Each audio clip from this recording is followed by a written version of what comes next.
2025 সালে প্রথম দিনই কাজ করতে করতে সারাদিন চলে গেল।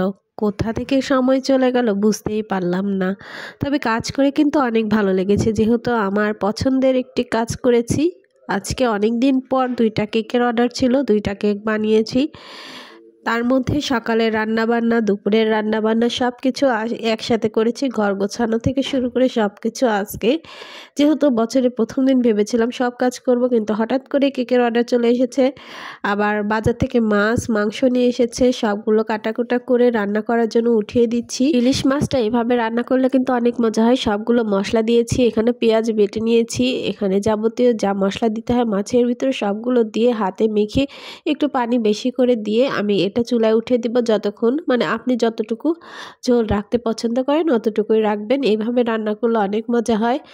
আর মুরগির মাংস রান্না করব, এই জন্য আমি মশলা কষিয়ে নিচ্ছি। পেঁয়াজ বেটে নিয়েছি, আদা রসুন বাটা, জিরা গুঁড়া, হলুদ গুঁড়া, মরিচ গুঁড়া, ধনে গুঁড়া সবগুলো দিয়ে মশলা কষিয়ে নেওয়া হয়ে গেলে এতে আমি আলু দিয়ে দিব। যেহেতু আমার বাচ্চারা খুবই আলু পছন্দ করে, তাই আমি সব মাংসের ভিতরে মাছের ভিতরে আলু দিই। এদিকে আমার মাংস আলু দুটাই কষানো হয়ে গিয়েছে। আর কিছুক্ষণ রান্না করার পরে আমি পানি দিয়ে দিব।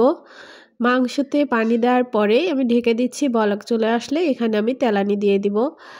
এদিকে মাংসটা হতে থাক, আমি ভাত উঠিয়ে দিচ্ছি। ভাতটা আমার দিতে দেরি হয়ে গিয়েছে, যেহেতু আমি কেকের ক্রিম বানাচ্ছিলাম, কেক বিট করছিলাম। এগুলো ভিডিও অত একটা করতে পারিনি, কারণ অতগুলো ভিডিও করতে গেলে আমার কাজ করা সম্ভব হবে না, কারণ ভিডিও করতে অনেক সময় লাগে। এদিকে আমার রান্না হয়ে গিয়েছে। মাছের তরকারি দেখুন কত লোভনীয় দেখাচ্ছে। এখানে মুরগির মাংস হয়ে গিয়েছে, ভাতও হয়ে গিয়েছে। আর আমি কেকটা সব কিছু রেডি করে রেখেছিলাম। রান্না শেষে এগুলো ডেকোরেশন করে নিচ্ছিলাম। মানে আমার সারাদিন আজকে এই কাজগুলো করতে চলে গিয়েছে। আমি 2:30টা পর্যন্ত এই কাজগুলো করেছি। 2:30টা পর্যন্ত কাজ করার পরে তারপরে ঘর গোছানো, ঘর ঝাড়ু দেওয়া, ঘর মোছা সব কাজ করেছি।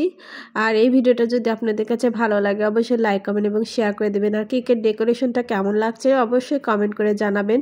যেহেতু আমি অত একটা পারদর্শী না, আমি প্রথম কাজ করছি, অনেক ভুল ত্রুটি হতে পারে, ক্ষমার দৃষ্টিতে দেখবেন। আর কোথায় ভুল হচ্ছে কি হচ্ছে একটু কমেন্ট করে জানাবেন। আর কেকের ডিজাইনগুলো কেমন লাগছে সেটাও জানাবেন। আমি অবশ্যই এই ডিজাইনটা ফেসবুকে একটা আপুর কাছ থেকে নিয়েছিলাম। আপুর পেজের নাম আমার মনে নাই, কিন্তু আমার কাছে এই ডিজাইনটা ভালো লেগেছে, জন্য আমি এই ডিজাইনটা নিয়েছি। আর এই কেকটা যেহেতু একটা বাচ্চার জন্য, সেজন্য ভেবেছিলাম সেই ভাইয়াটা আমাকে কোনো রেফারেন্স পিকচার বা কিছু দেয়নি। আমি নিজে থেকেই তার জন্য, যেহেতু বাচ্চা ছেলে আর ছেলে বাবু তারা স্পাইডারম্যান পছন্দ করে, এই জন্য আমি স্পাইডারম্যান কেক বানিয়ে দিচ্ছি। আর এই কেকটা আমার এটা নিয়ে 3বার করা হচ্ছে। একবার আমার ছেলের জন্য করেছিলাম, আরেকজনের জন্য, আর এইবার নিয়ে 3বার করছি। তারপরেও আমাকে দিয়ে ভুল হয়ে যায়। মানে আমি তো সবসময় অত একটা কেক করি না, কেকের কাজ পাই না। যতটুকু পাই ওই 1টা 2টা এইভাবে করতে করতে হাতের স্পিডটা একটু নষ্ট হয়ে যায়। আর যারা সবসময় কেকের কাজ করে তাদের হাতে ফিনিশিংটা বেশি ভালো হয়। আমরা তো সবসময় অর্ডার পাই না, 2-1টা অর্ডার পাই। 2-1টা অর্ডারে যখন পাই তখন কাজ করি, আর তখন মনে হয় হাতটা কেমন জানি হয়ে যায়, কাজ করতে অসুবিধা হয়। কথা বলতে বলতে আমার স্পাইডারম্যান কেকটাও বানানো হয়ে গেল। কেমন হয়েছে অবশ্যই কমেন্ট করে জানাবেন।